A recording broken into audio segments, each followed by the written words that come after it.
大家好，欢迎来到明星新闻中国渠道。本期视频内容均基于真实资料整理，力求客观呈现。视频画面未使用AI生成，仅封面由 Canva 制作。我们始终希望通过内容传递温暖与正能量，陪伴大家感受更积极的生活。素颜独坐2小时零打扰。赵丽颖上海咖啡店的平凡午后太治愈。上海安福路的一家安静的街角咖啡店内，阳光透过玻璃窗洒在温暖的木质桌面上，斑驳的光影与咖啡的香气交织在一起。赵丽颖戴着一副简约的银色细框眼镜，身穿米白色的针织开衫，搭配一条朴素的牛仔裤，低头专注地翻阅着手中的剧本。就在4月27日，有网友在社交平台晒出偶遇的照片。镜头中的赵丽颖没有浓妆艳抹，清新的面庞展露无遗，额头光洁，眉形自然，嘴角时而因剧本的内容微微上扬。根据现场目击者的描述，赵丽颖独自坐在咖啡店里近2个小时，静静地品着咖啡，翻看着资料，偶尔与同行的导演低声交谈。整个过程中，她没有戴口罩，也没有刻意回避路人的目光，仿佛这片属于他的宁静小天地，与外界的喧嚣保持着适当的距离。这一幕让许多人联想到了电影《重庆森林》中金城武对着凤梨罐头发呆的经典场景，那是一种明星卸去光环后的平凡与孤独。那些在镁光灯下光彩夺目的面孔，背后也需要独自享受片刻的寂静。更有网友回忆起他去年在南京西路咖啡店偶遇的情景，当时的他穿着一件黑色卫衣，素颜的状态下皮肤依然紧致光泽，散发着自然的美丽。皮肤科医生分析认为，这样的皮肤状态并非单纯依赖天生丽质，更离不开长期规律的作息与科学的护肤。而让人更为惊讶的是赵丽颖的自然松弛感，仿佛毫不在意外界的目光，不像许多明星出门时全副武装，帽子、墨镜一应俱全。她连口罩都不怎么调整，135分钟的户外逗留中，低防护状态在娱乐圈中几乎是罕见的。这样的从容与自然，显得尤为难得。这次偶遇的时间恰逢华表奖公布入围名单的那天，而赵丽颖刚刚杀青了她的新作，一部法治题材的电影《第20条》。在这部电影中，她突破性地扮演了一位聋哑母亲。令人惊叹的是，全片有78%的表演没有台词。表演专家指出，这样的去语言化表演要求演员必须精准掌控每一个微小的面部表情，而他在街头那份自然与松弛，正是多年专业训练的成果。正如一位粉丝所说，以前总担心他太拼，会不会太累，现在看到他能在街头放松聊天，反而觉得更安心了。他不是被明星身份束缚的工具人，而是那个有血有肉的普通人。这句话或许道出了不少人对赵丽颖的心声。从知否知否中的大家闺秀明兰，到风吹半夏里的商界女强人许半夏，再到如今在街头喝咖啡的素颜女性，赵丽颖正用她的行动再重新定义明星2字。当越来越多的艺人沉迷于精修图和完美人设时，赵丽颖却勇敢地撕掉滤镜，让公众看到她最真实的一面。她敢于展现自己最平凡的一面，这份勇气或许比任何角色都更能打动人心。毕竟，我们爱的不仅仅是那些遥不可及的偶像，更是那些在烟火气里依然保持热爱的普通人。在这个被快节奏与滤镜层层包裹的时代，看到赵丽颖这样一个画面，其实是有点反常识的。没有团队围绕，没有刻意造型，没有社交距离的紧绷感，她只是安安静静坐在上海一隅的咖啡店里，像极了我们生活中某个普通却认真生活的人。那一刻，我脑海里不自觉浮现出重庆森林里的情绪，人群之中，灯影斑驳，一个人和自己的内心对话。明星的意义似乎在那一瞬间被轻轻祛魅了。他不再只是屏幕里的角色，也不是被精修图包裹的符号，而是一个会专注翻剧本，会因为剧情微微一笑，也会在咖啡香气里放空自己的普通人。但偏偏这种普通才是最不普通的地方。很多人喜欢谈松弛感，可真正做到的却很少。娱乐圈的高压环境让太多人习惯性紧绷，防偷拍，防误读，防情绪外泄。而赵丽颖这次被偶遇的状态，却是一种几乎没有防备的自然，不戴口罩，不刻意回避视线，甚至可以在公共空间停留近2个小时。这种从容，不是刻意经营出来的，而是内在稳定之后的外显。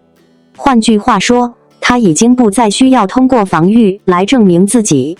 这种底气，其实和她这些年的转型密切相关。从早期花千骨的灵气少女，到知否知否里隐忍克制的明兰，再到风吹半夏中锋芒毕露的许半夏，她的表演轨迹一直在往更复杂的人靠近。而这一次，在电影《第20条》中饰演一位聋哑母亲，更是一次近乎去技巧化的挑战。没有台词，靠的是身体语言、眼神，甚至呼吸去传递情绪。这就很有意思了。一个演员在作品中不断剥离语言，剥离外在表达，而在生活中也开始呈现出一种更轻的状态。你会发现，这两者是互通的。他在街头的那种自然松弛，并不是偶然，而是长期表演训练带来的控制力。当一个人能够精准掌握情绪表达，他反而更容易在非表演状态中放下控制。这是一种专业能力延伸到生活层面的体现。更打动人的，其实是这种状态背后的选择。在如今这个精致及正义的环境里，明星几乎被默认必须时刻完美，妆容要无懈可击，状态要无死角，甚至连偶遇都被怀疑是精心设计。而赵丽颖偏偏反其道而行之，她允许自己素颜出现，允许被看到不完美的瞬间，也允许自己只是坐在那里发呆、看书、喝咖啡。这不是摆烂，而是一种清醒。她似乎在用行动告诉大家，真正的魅力并不来自于永远无懈可击，而是来自于真实可感。当观众逐渐厌倦滤镜与人设时，这种不加修饰的存在反而更有穿透力。所以你会看到评论区里那种很微妙的情绪变化，不是单纯的好看，也不是简单的羡慕，而是一种带点安心的喜欢。就像有粉丝说的那样，以前担心他太拼，现在反而觉得他活得更自在了。这种自在其实很珍贵，因为它意味着他已经从必须证明自己的阶段，走到了可以选择如何生活的阶段。他不再只是角色的承载体，也不是流量的工具，而是一个可以在繁忙工作之外拥有自己节奏的人。而这或许才是一个演员最理想的状态。回到最初那个画面，阳光、木桌、咖啡、剧本，还有一个安静的赵丽颖。没有戏剧冲突，没有高光时刻，却意外地让人记住很久。因为我们在她身上看到的不只是一个明星的日常，而是一种久违的质感，在喧嚣世界里依然保有自我，保有热爱，也保有一段属于自己的安静时光。说到底，观众真正喜欢的从来不只是角色本身，而是那个在光影之外依然认真生活的人。赵丽颖短发齐刘海造型惊现，蜡笔小新语气萌翻全网，粉丝这反差感觉了。赵丽颖以一款全新的短发齐刘海造型亮相，她的发梢蓬松轻盈，齐刘海灵动自然，整体造型给人一种清爽、温柔又充满生气的感觉，仿佛春天的风轻轻拂过发丝，让人仿佛看到从画报中走出来的少女形象，既舒服又养眼。网友们纷纷评价她状态绝佳，看一眼就让人心动，直言这一造型让她显得年轻又充满元气，完全美进了心里。这次的造型由她长期合作的化妆师与发型师共同打造，延续了突出原生美的风格。妆容以清透底妆为主，巧妙突出她的古香优势，同时弱化修容痕迹，强调自然健康的气色，与春日清新的主题完美契合。发型方面，短发搭配齐刘海并带有微卷发梢，营造出复古又俏皮的氛围。相比她以往的成熟卷发造型，展现出完全不同的反差萌，让人眼前一亮。这款造型在品牌直播中首次亮相时，粉丝亲切地称它为毛茸茸的修够够，被冻龄和元气感征服，赞不绝口。直播中，他因突发状况轻声惊呼，语气神似蜡笔小新，萌态十足，与短发齐刘海的可爱气质相得益彰，引发话题，迅速登上热搜。造型师在采访中透露，这次短发造型是一次全新的尝试，希望通过轻盈的发丝和俏皮刘海，展现赵丽颖不一样的一面。赵丽颖本人也在社交平台表达了对新造型的喜爱，工作室更是用充满春日气息的文字描述此次造型，衬发梢上仿佛跳跃着晴朗温柔的光景，为整体造型增添了诗意感。粉丝们对赵丽颖的新造型表现出高度的包容与喜爱，认为无论她尝试什么发型都能轻松驾驭，并纷纷表示被她这次突破以往形象的尝试深深吸引。短发搭配早春系列服饰，更加强化了春日氛围感，使整体造型清新自然，同时又不失时尚感。从以往的成熟卷发到如今的短发齐刘海，赵丽颖在造型上的不断尝试与突破，展示了她多样化的风格和无限可能。每一次新形象的亮相都能引发热议与关注，这次短发造型不仅让人们看到了她不一样的可爱一面，也让人期待她未来会带来更多惊喜与惊艳的造型。在这个信息密度极高、审美快速更迭的时代，真正能让人停下来多看一眼的瞬间，其实越来越少了。但这一次，赵丽颖用一款看似简单的短发齐刘海造型，轻轻松松做到了。说实话，第一眼看到这个造型时，我的感受并不是惊艳，而是一种更难得的东西——舒服。那种仿佛春风拂面般的轻盈感，从发丝的弧度到妆容的通透，再到她整个人的状态，都在传递一种没有攻击性却极具吸引力的气息。这种气质在如今强调强视觉冲击的娱乐环境中，反而显得格外珍贵。短发本身就不是一个容易驾驭的选择，更何况是齐刘海。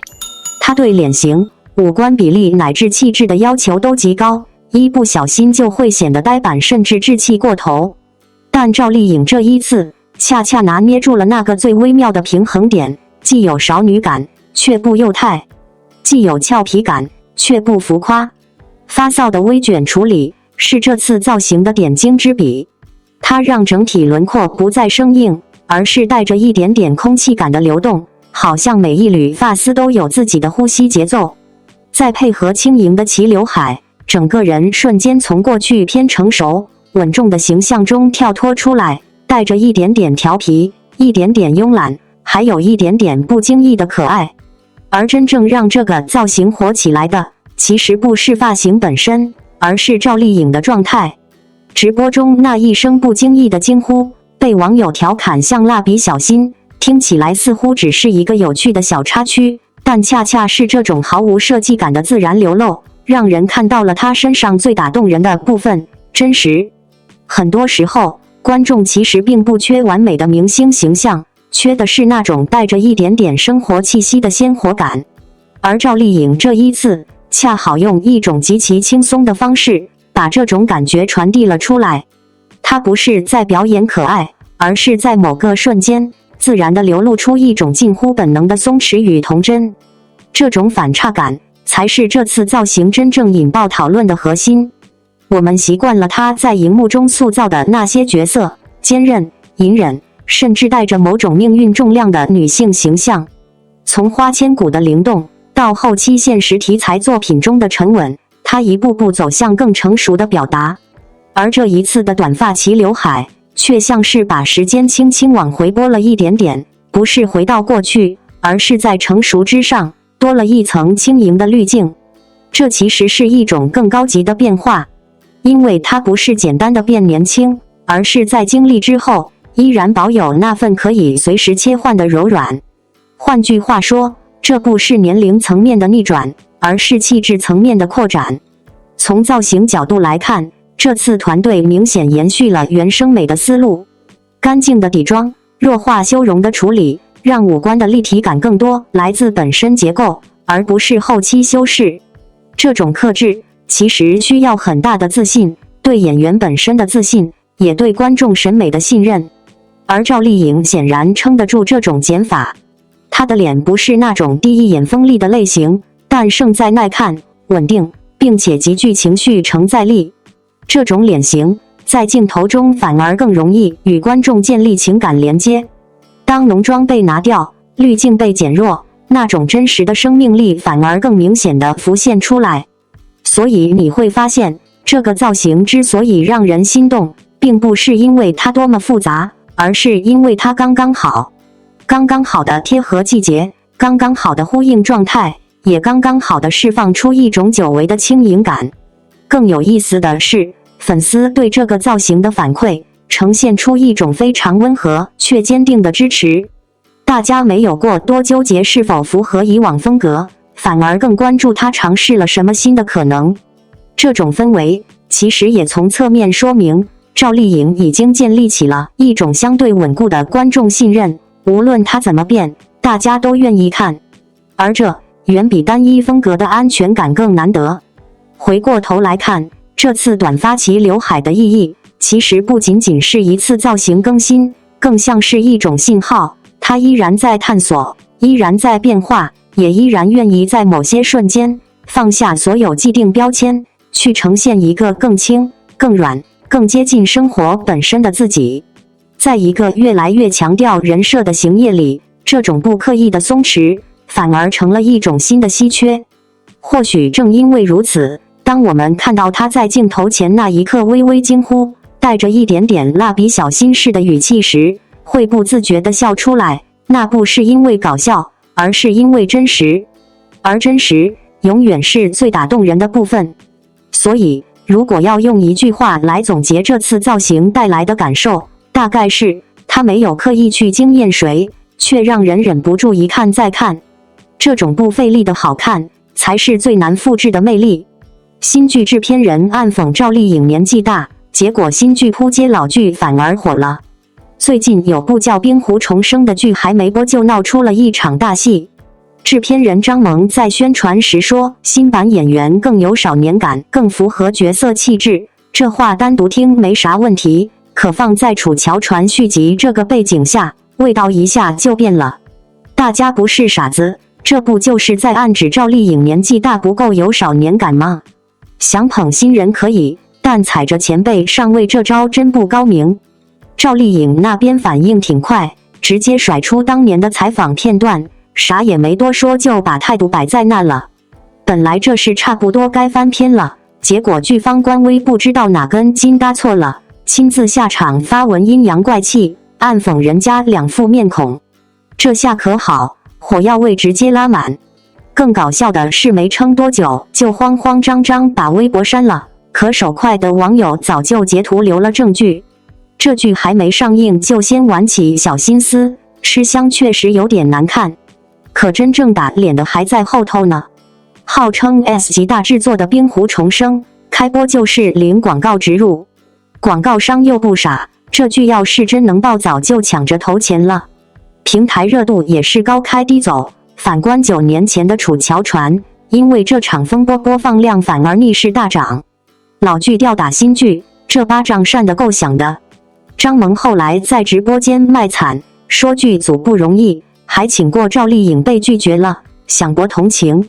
可观众根本不买账，最主要的原因还是这剧的女主是黄杨钿甜，就是前段时间被质疑戴百万耳环那位。本来就因为那些争议口碑不好，气质和演技跟赵丽颖比更是差着一大截，观众凭啥买账？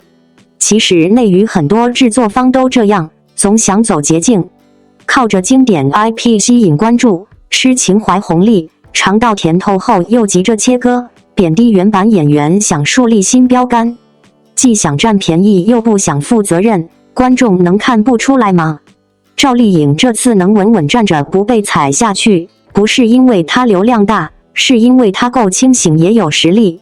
换个咖位小的演员，说不定真就被踩下去了。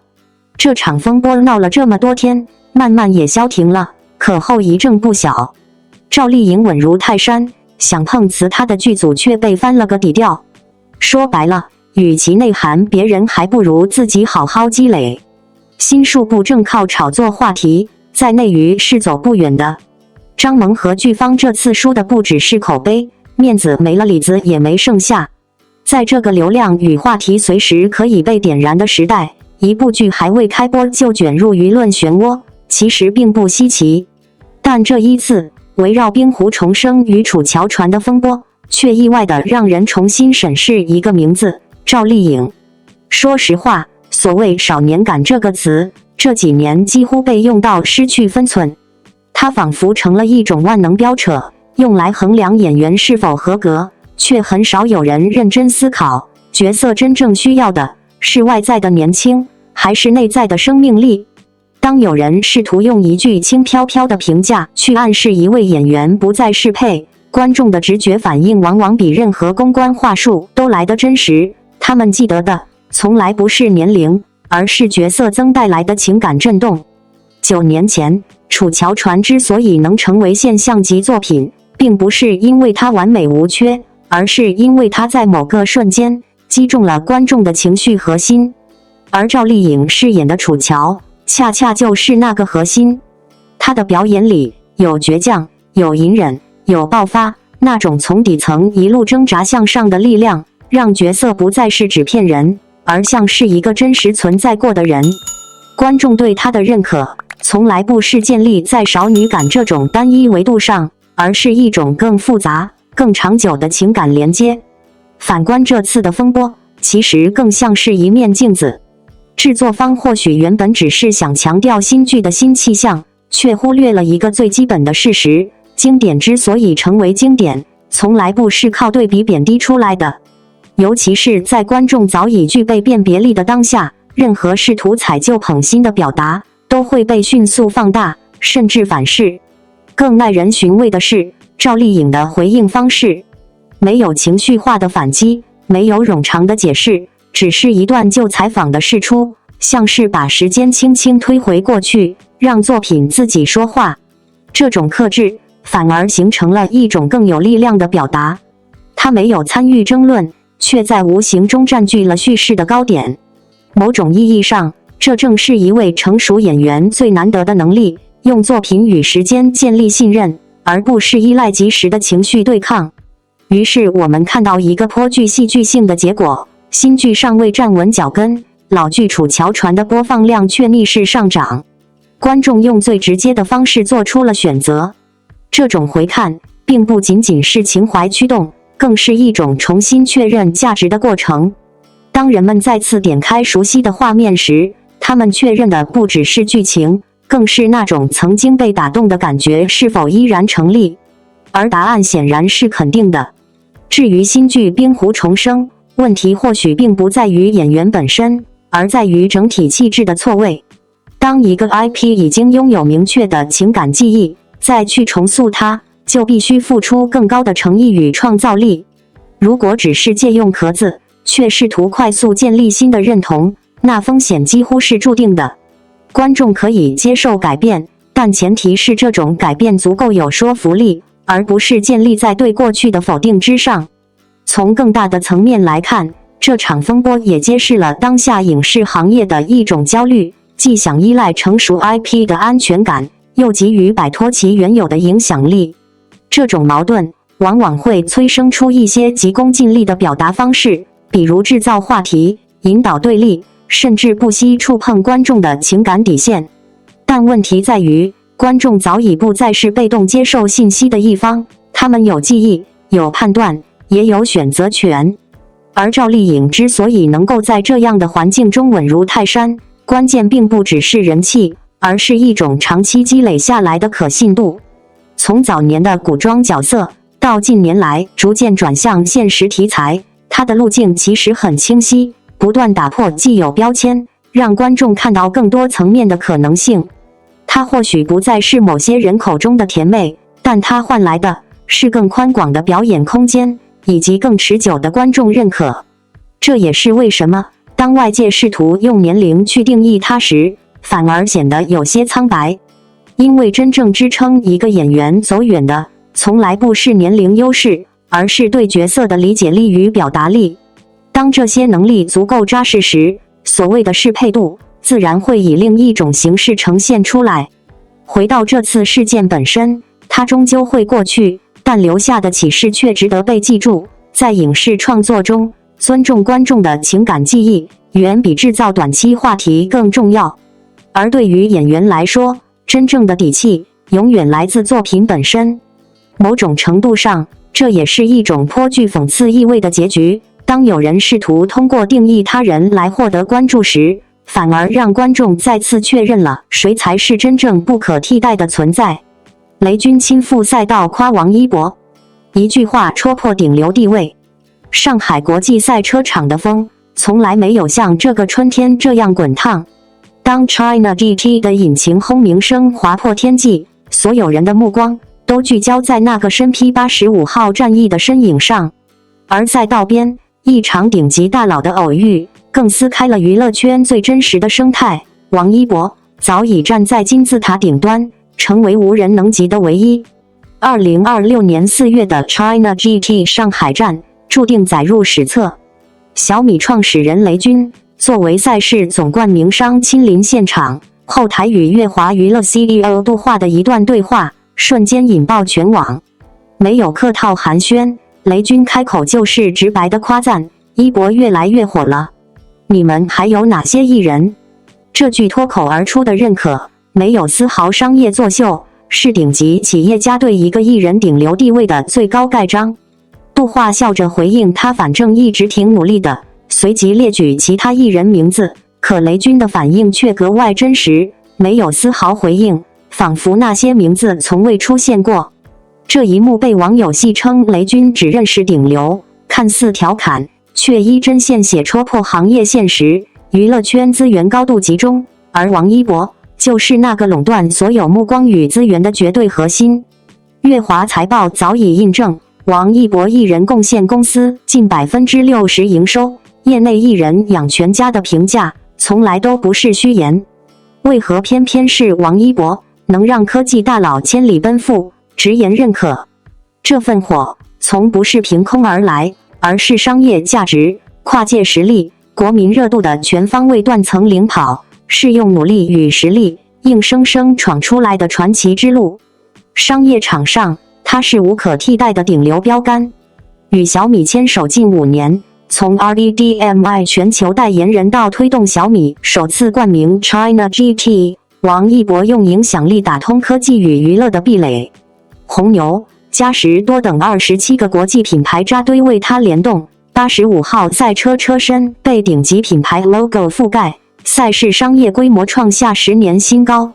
雷军曾坦言，自己驱车1313公里从北京奔赴上海，只为亲眼看看王一博参赛。这份偏爱是对他商业号召力的最好证明。赛道之上，他是打破偏见的职业车手，从不是玩票的明星，而是持国际汽联 D 级执照的专业车手。2026年上海站5万张门票提前45天售罄，参赛车辆从不足20台激增至57台，创下10年纪录。这一切只因王一博参赛。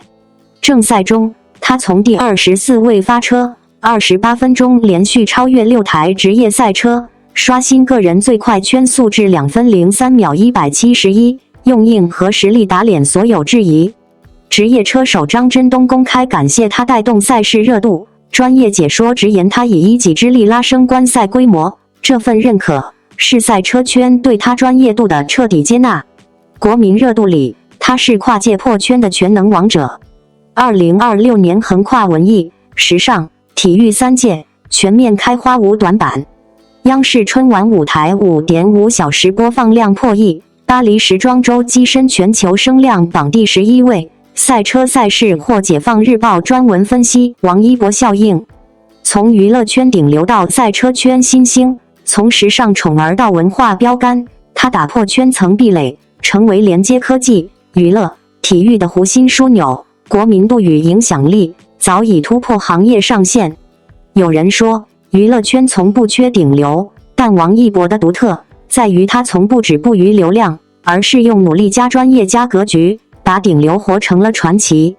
雷军的一句越来越火，从不是随口夸赞，而是对他多年深耕、持续破圈的商业认同。粉丝的一路追随，从不是盲目追捧，而是对他清醒通透、永不设限的真心敬佩。更让人动容的是，小米上下从雷军到众多高管，都是王一博的忠实支持者，满心期待未来能再度携手。这份跨越圈层的双向奔赴，是认可，是偏爱，更是对王一博价值的最高肯定。从籍籍无名到顶流之巅，从娱乐圈到赛车场，王一博用行动证明，真正的顶流，从不是昙花一现的热度，而是靠实力站稳脚跟，靠努力持续发光，靠格局跨界封神。他的火是必然，是宿命，更是无可替代的传奇。未来，期待85号车手继续驰骋赛道，期待演员王一博继续惊艳荧幕，期待这个永远清醒、永远努力的少年，创造更多属于自己的辉煌。如果说这个春天的中国赛道有一个名字被反复提起，那一定是王一博。而当雷军在 China GT 上海站的现场脱口而出那句"他越来越火了"，那一刻，其实已经不只是简单的赞美，而更像是一种来自另一个世界的确认，一个属于商业巅峰与现实判断体系的认可。很多人看这一幕，可能会当成热搜里的一个小插曲，但如果稍微拉开一点距离，你会发现，这一瞬间其实非常耐人寻味，因为它揭示的不只是一个明星的热度，而是一个时代对于顶流定义的重新书写。在过往的娱乐叙事里，顶流往往意味着曝光、粉丝、流量，是一套可以被复制、被制造的工业流程。但王一博的特别之处在于，他的火从来不是单一维度的结果，而是一种持续累积、不断破圈的综合效应。换句话说，他不是被推上去的，而是一步步走上去的。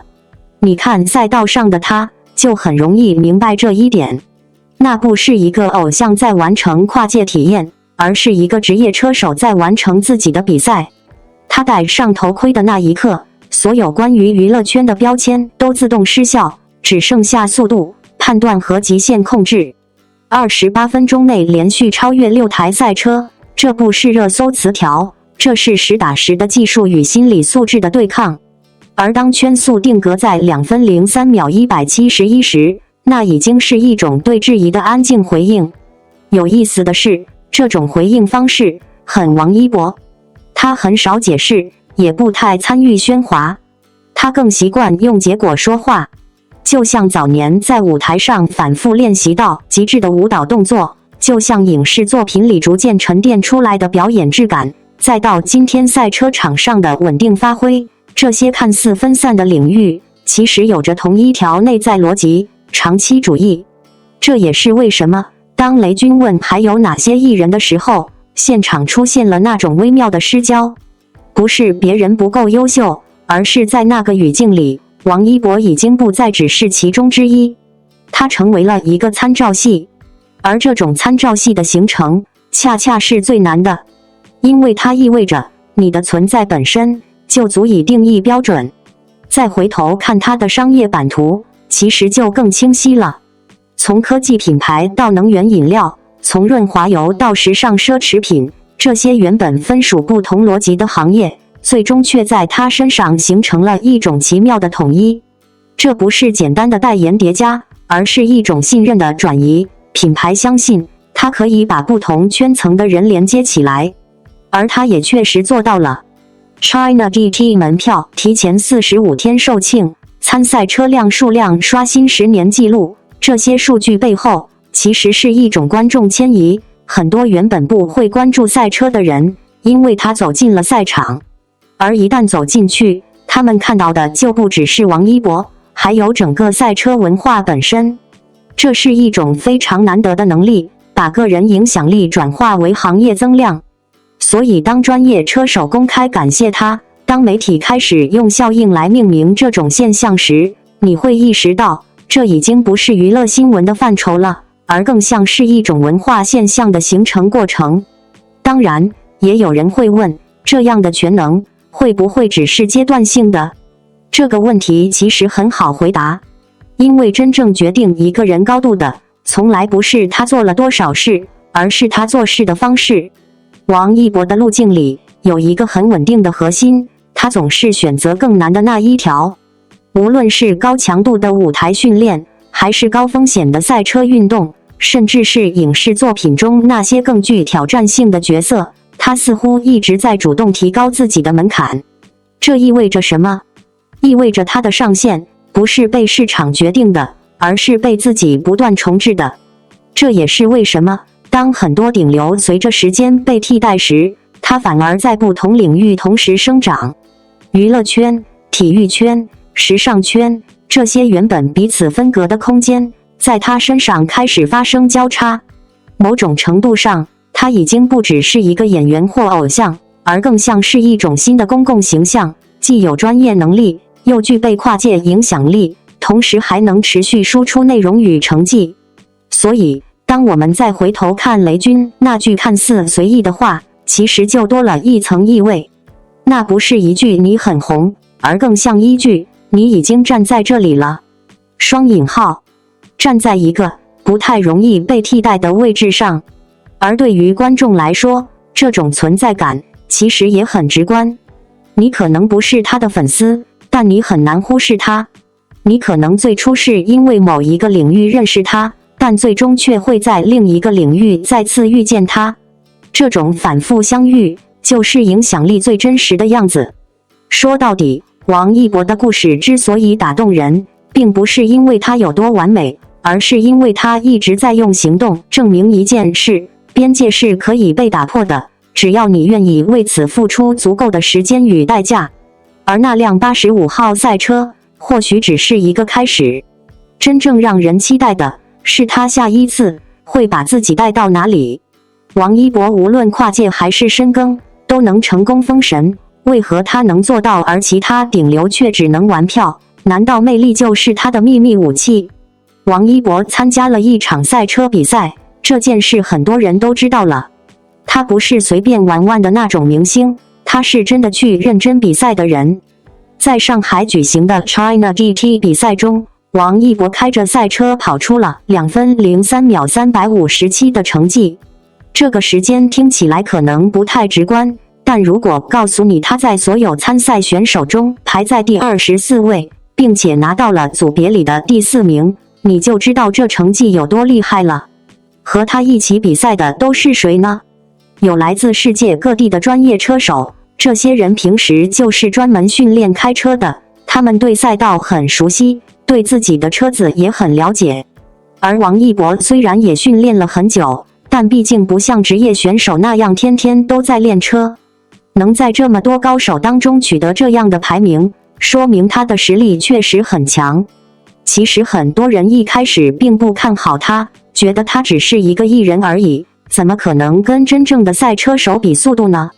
但是比赛结果出来后，大家才发现原来王一博是真的下了功夫。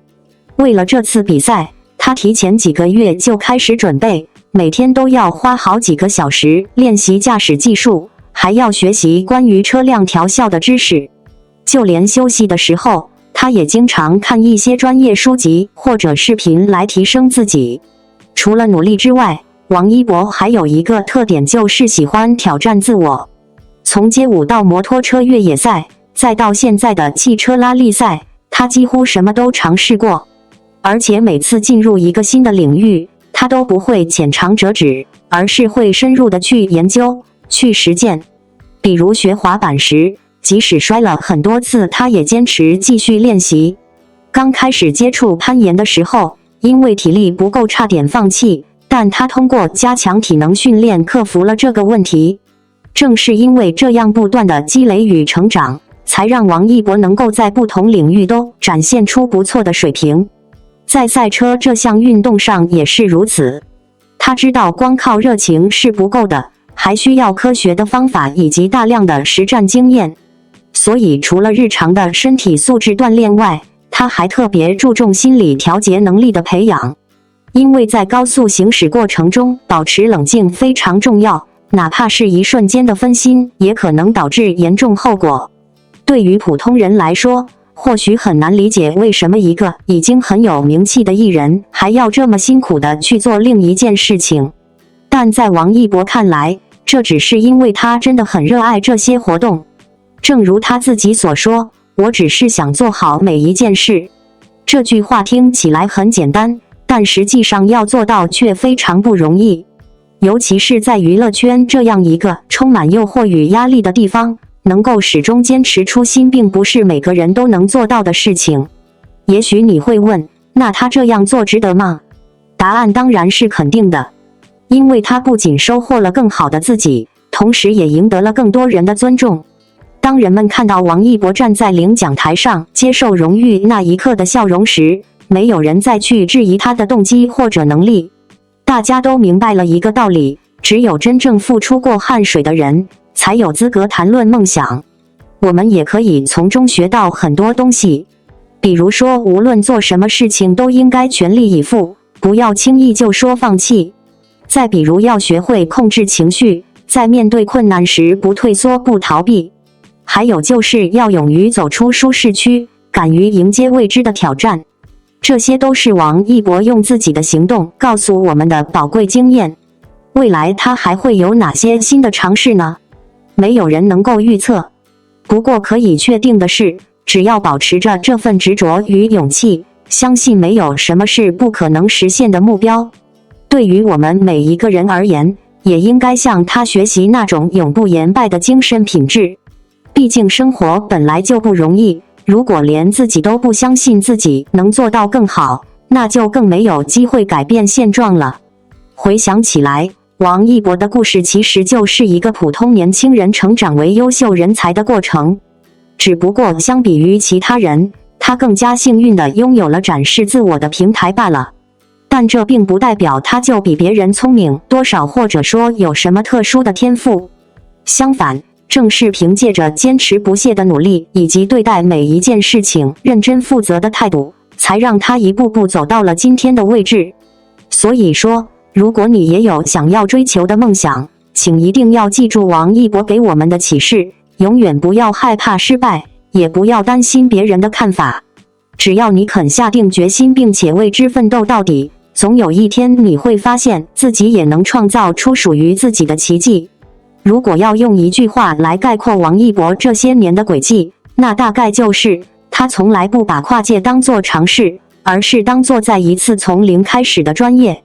这恰恰也是他和很多所谓顶流玩票式尝试之间最本质的区别。很多人第一次听说他参加 China GT 的时候，其实是带着一种半信半疑的心态的。毕竟娱乐圈跨界的故事太多了，有人去唱歌，有人去演戏，也有人玩赛车，但大多数都停留在体验和曝光的层面。可王一博不一样，他一上场就直接把这件事变成了竞技。2分03秒357，这个成绩如果只是单独看，或许没有太多情绪，但当你把它放进真实赛场语境里，面对的是一群常年泡在赛道里的职业车手，面对的是复杂多变的上海国际赛车场，你会意识到，这不是一个艺人来体验一下的水平，而是一个真正进入竞争序列的成绩。第24名，组别第4名，这背后不是运气，而是长时间高强度训练的结果。更有意思的是，王一博的认真，并不是那种为了比赛临时抱佛脚的努力，而是一种近乎执拗的长期投入。他会去研究车辆调校，会花时间理解赛道特性，会反复打磨驾驶细节。这种状态其实已经无限接近一个职业车手的思维方式，不是在开车，而是在理解速度。这也是为什么当初那些质疑声在成绩出来之后迅速消散，因为在绝对的结果面前，任何标签都会显得苍白。观众或许可以不懂技术，但一定看得懂态度。而王一博恰恰用最直接的方式证明了一件事，他不是来参与的，他是来较真的。但如果把视角拉远一点，你会发现赛车其实只是他众多认真时刻中的一个切面。从街舞到摩托车，从滑板到攀岩，再到如今的赛车，他几乎每进入一个领域，都会经历同样的路径，先被质疑，再用时间和结果一点点回应。这条路径看似重复，但真正难的是每一次都从零开始的勇气。很多人之所以在跨界时停留在表面，很大程度上是因为他们无法接受在新领域里变成新手。但王一博似乎从不在意这一点。他可以在舞台上是顶级偶像，也可以在赛道上是不断修正线路的新晋车手。这种愿意笨拙的开始，反而成为他最锋利的优势。当然，努力本身并不稀缺，真正稀缺的是在高压环境下持续努力的能力。娱乐圈的节奏、曝光、舆论本身就是一种巨大的消耗，而他却选择在这种环境下额外承担一项高风险、高门槛的运动。这不仅仅是体力上的挑战，更是心理层面的考验。赛车最残酷的地方在于，它不会因为你是谁而对你温柔半分。高速之下，所有判断都必须精准、冷静，任何一秒的分心都可能带来不可逆的后果。而王一博在这样的环境里，依然能保持稳定输出，这说明他不仅在练技术，更在训练自己的心。这点其实很关键，因为很多人只看到他在赛道上的速度，却忽略了他在背后建立起来的心理秩序，如何在压力下不慌乱，如何在失误后迅速调整，如何在竞争中保持专注。这些能力恰恰是一个人能否长期进步的底层逻辑。所以说，魅力是不是他的秘密武器？某种程度上是，但那不是天生的光环，而是长期积累之后自然外溢的结果。真正让人被吸引的，从来不是他会很多，而是他做什么都认真。他身上有一种很少见的质感，不急于证明，但也绝不敷衍。你很难在他身上看到那种刻意讨好的姿态，更多的是一种安静但坚定的推进。他不会反复强调自己有多努力，但每一次亮相都会把结果摆在那里。这也解释了为什么他能在不同领域都建立起信任感。因为观众逐渐意识到，只要是他选择去做的事情，就不会停留在表面。这种确定性，在一个充满不确定的行业里，本身就是一种极强的竞争力。回到最初的问题，为什么他可以，而别人却常常停在玩票？答案其实不复杂，因为他从一开始就没有给自己留玩票的空间。他把每一次尝试都当成一次真正的起点。这听起来简单，但真正做到的人很少。因为这意味着你要接受反复归零，接受缓慢进步，接受在不熟悉的领域里一点点建立自信。而王一博偏偏选择了这条更难走的路，并且走得越来越稳。也正因为如此，当他站在领奖台上微笑的时候，那一刻的意义已经不只是一个成绩的象征，而是一种路径的证明，证明热爱加极致投入这件事，在任何领域都成立。或许我们未必都有机会站上那样的赛道，但它提供了一种更重要的参照，不是你能不能做到顶尖，而是你愿不愿意对一件事做到不敷衍。这大概才是他最有说服力的地方。一直贴身跟着王一博的乐乐，不是乐华员工，背后竟是他父亲安排的长期保镖。2026年3月，巴黎香奈儿高级手工坊大秀，前排坐着中国顶流明星，后头2米远的地方，2个高个子男人不看衣服，眼睛盯在他后脑勺上。他俩不是时尚买手，不是看客，是王一博的保镖兼助理乐乐和妍妍。周围人看秀，他们看人。粉丝说，把孩子看紧了比什么都重要。那场秀的注意力分配出了问题，台上华服流动，前排明星全神贯注，视线焦点对不上。乐乐和妍妍的警惕跟舞台上的精致成了2张皮。你要问他们看见了什么，他们只能说出王一博头顶几根头发丝被风吹动的角度。这个3人小团体养乐多，加上造型师朵朵，早成了王一博公开行程里比本人更好认的标志。饭圈有条定律，2米之内必现乐乐和妍妍。这说法2019年就有了，后来被粉丝路透镜头一遍遍印证。机场里他们是人墙。粉丝再多，乐乐和妍妍一左一右或者一前一后，硬把王一博卡在安全路线上，手永远悬在他头顶和身侧，不是为了造型，是预备着人群涌上来时，能一把隔开手机和身体。弯腰护头是固定动作，下雨了伞先撑到他头上，起风了外套递到手里，他玩滑板，他们盯他脚底，等他失衡就冲上去。录制节目时，王一博在镜头前，他们守在后台或监视器旁，时不时探脑袋确认位置。粉丝说这是生怕仔仔被偷走，这话带了玩笑，但没说错。一个艺人身边的安保做到这个程度，不是摆拍能解释的。那些悬在空中的手，每一只都准备着在0点几秒内挡掉一次碰撞。你想想，得见过多少现场意外，才会养成这种肌肉记忆。3个人里头，乐乐和妍妍的注意力几乎不放在秀场和舞台本身，他们不看衣服，不看表演，不管粉丝喊什么，世界对他们来说缩成了一个点，王一博那个点。这种专注力跟时尚无关，跟娱乐无关，跟你我坐在沙发上刷手机看到的那个明星根本是2个物种。这已经不是普通工作人员该干的活。粉丝管乐乐叫老大哥，管妍妍叫老父亲。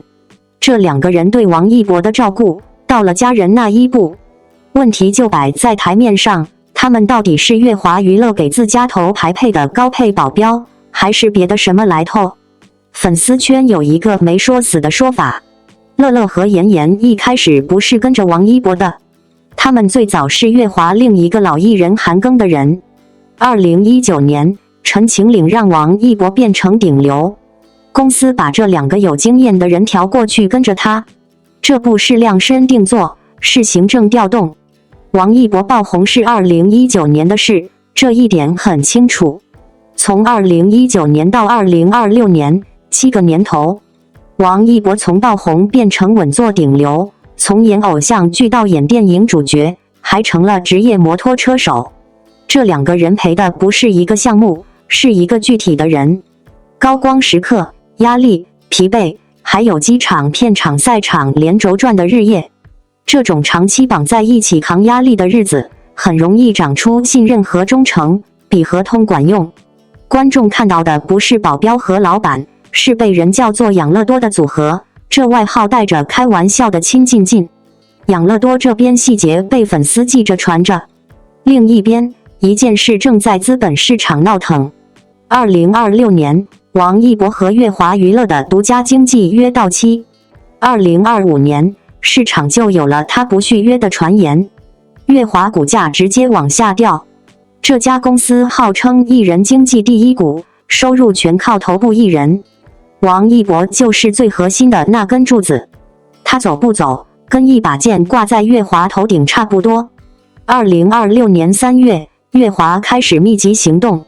3月25日，公司发公告，打算给王一博1250万个受限制股份单位，认购价每股 0.01 港元，差不多占了公司已发行股份的 1.51%。按当时股价粗算，这笔钱值2500万港元左右。但钱不好拿，分4年，每年解锁 25%。王一博一旦不是乐华签约艺人，奖励就作废。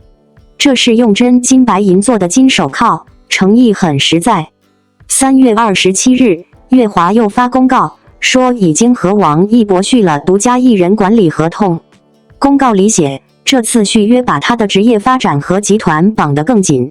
差不多同时，王一博改了微博昵称，把 UNIQ 前缀去了，认证信息也去掉了 UNIQ 组合成员字样，变成王一博 YIBO， 还加了自己的代表作。外界看了都说，这等于强化他自己的品牌，但和乐华的商业绑定也更深更稳了。股价给了回应，几个月的担忧暂时消停，乐华股价不再那么吃紧，公司高层也算是松了一口大气。续约前后，乐华创始人杜化和高管刘冲被拍到去看 China GT 中国超级跑车锦标赛。王一博刷新个人最快圈速时，两人对着笑。赛后，杜化扒着栏杆看王一博在批房复盘，解说开玩笑说像等着孩子放学的家长。杜化随后发了和王一博的赛后合照，看着挺热乎。这些动作既是老板挺艺人，也是向重要合伙人公开示好，做情感投资。画面变得有意思了，一边是养乐多团队整天贴着过日子的守护，细致到穿衣吃饭、安全出行多半成了本能；另一边是月华用价值几千万的续约合同和股权激励盖起来的商业联盟，这联盟关系到上市公司股价和未来几年的收入。粉丝对乐乐妍妍和王一博本人感情是两股道，他们对这两位助理在具体工作里给王一博的照顾、挡人、护头、撑伞，那是真感激，甚至爱屋及乌，喜欢上了这个养乐多组合。可一扭头，对月华娱乐这家公司，粉丝的长期评价是拖后腿，资源跟不上，公关反应慢。公司给的是平台和宏观资源，但在突发舆情、抢好项目、做长远规划这些需要快速反应的事上，粉丝觉得公司没干好。续约那阵子，这个不满顶到了最高点。粉丝怕王一博的发展被一家不够顶的公司卡住脖子，那问题就摆在这了。对一个顶级艺人来说，在名利场里转，到底什么靠得住？是那份经纪合约，条款写得细，利益绑得深，但保不济哪天因为业绩对赌、商业分歧就得重新谈，甚至打官司？还是那几个最开始也是公司派来的人，但在一天天并肩干活里摸透了脾气，攒足了默契，愿意弯腰替你挡头，下雨给你撑伞的自己人？月华的合约给了法律、资本和入场券，那艘大船能载着艺人去更大的商业海面，可大船有自己的航线和规矩，笨重，顾不上航行里的每一阵风，每一次颠簸。养乐多式的守护是大船上那艘最贴身的救生艇，最懂水性的水手。他们不决定船往哪开，但保住了船上最要紧那个人一路的舒服和安全。王一博不是个例，整个圈子甚至更多行业都套着同一套关系模子。公司给平台，给系统，把艺人的商业价值做上去，贴身的执行团队专门收拾系统落下来的烂摊子，处理平台底下那些具体的人情冷暖。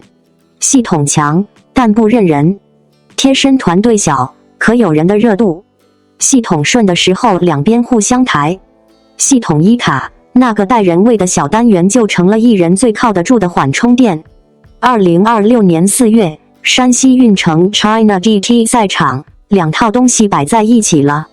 月华老板杜化站在场边鼓掌，他是资本方、事业伙伴，为破了纪录的王一博喝彩。同一片场地，助理乐乐被挤得人样都快没了，还在那执行他的守护任务。看台上老板满脸欣慰，赛道边助理一身狼狈，却忠心耿耿。顶流明星面对的就是这样的世界，一边跟资本跳舞，签上亿的合同，一边跟活人共情，换来合同里写不出的2米内的完全安全感。下次机场或者活动现场看到那个被高个子护住的清瘦男孩，别只当是明星和保镖，那是个现代名利、常理制度保障和人性守护怎么搅在一起的微缩场景。那份寸步不离，开头可能只是一张公司调令，它没熄火，燃料早不是工资卡上的数字了，是7年里无数次伸手递水、打伞、明示攒下来的东西。月华用一纸合约加股份绑住了他未来的商业轨迹，而乐乐和妍妍们用他们的身影和目光定下了他走在那条轨迹上的具体样子。在我看来，这段关于王一博与乐乐、妍妍的故事，其实比任何精心设计的剧情都更有戏剧张力。它不像传统意义上的娱乐新闻，更像是一部没有剧本的现实题材长镜头。一个顶流艺人站在聚光灯中央，而镜头边缘却始终有2道几乎不被打断的影子。如果把这一切当成一部电影来看，王一博无疑是那个最安静却最有力量的主角。他不靠喧哗来证明存在，也不依赖外界叙述来塑造形象。他的表达方式很简单，做事，赛车也好，拍戏也好，舞台也好，他给人的感觉从来不是尝试一下，而是我要做到专业。这种气质在娱乐圈其实很稀缺，因为太多人习惯被包装，而他更像是在一层层拆掉包装。但真正让我觉得有意思的是养乐多这个组合带来的另一层叙事。如果说娱乐圈是一部巨型商业片，那经纪公司就是制片系统，负责资金、资源、发行，是决定电影能不能上映、能走多远的那一方。而乐乐和妍妍更像是镜头外永远不出戏的场记加替身加安全员，他们不参与剧情推进，却保证剧情能顺利发生。你会发现一个很微妙的反差，舞台上的王一博是被千万目光注视的焦点，而舞台下他却被两个人用最原始的方式保护着，挡、护、跟、盯。这种保护没有滤镜，没有包装，甚至有点笨拙，却异常真实。很多人会把这种关系简单理解为保镖和艺人，但如果你仔细看这些细节，7年的陪伴，下意识的反应，无需沟通的默契，他早就越过了工作关系的边界，那是一种更接近共同作战的状态。而王一博身上最难得的一点，恰恰在这里，他能让这种关系成立。不是每个顶流都能在高度商业化的环境里，依然维持这样稳定、长期，甚至带点人味的团队结构。有些人会被流量推着走，有些人会被资本重新塑形，但王一博似乎一直在做一件事，在系统之内保留自己的节奏。这也是为什么他跨界会成功，因为他进入赛车不是为了人设加分，而是真的愿意从零开始，接受规则，承担风险，面对失败。那种在赛道上拼出来的成绩，会反过来强化他在观众心中的可信度。观众不是傻子，他们能分辨什么是表演，什么是真实。而乐乐、妍妍的存在，其实就是这种真实的延伸。他们不属于舞台，却构成了舞台成立的基础。他们的紧张、专注，甚至狼狈，反而让王一博的光鲜变得更有重量。因为你知道，这份光鲜不是轻飘飘的，而是被一层层现实拖住的。再看另一条线，公司、合约、股权激励，这就是典型的工业体系叙事。数字、条款、绑定关系，每一步都精确计算。这一部分没有温度，但它决定了一个艺人能走多远，资源能有多大，舞台能有多高。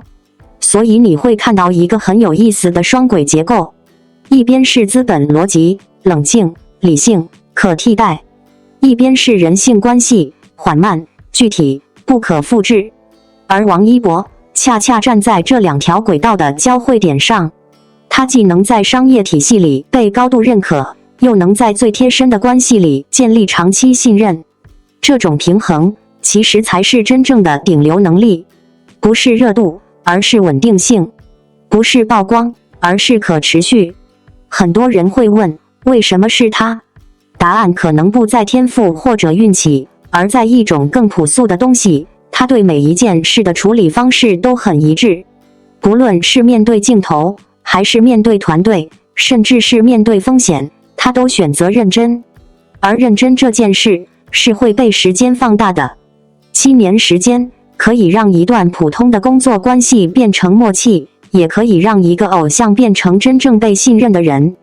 所以当你在看到那个被两个人护在中间的身影时，可以稍微换一个角度去看，那不仅仅是一个明星的安保画面，而是一种非常稀有的状态。在高速运转的名利场里，依然有人愿意为你慢下来，盯住你，守住你。这件事本身就很有分量。如果非要用一句更电影感的话来总结，那大概是：王一博的世界，一半是被资本写好的剧本，另一半是有人替他挡住了所有即兴的意外。而他能做的，就是把属于自己的那一段演到最好。感谢您观看视频。如果您觉得本时事通讯有用，请不要忘记点赞、评论和订阅。祝您生活愉快，充满活力。再见。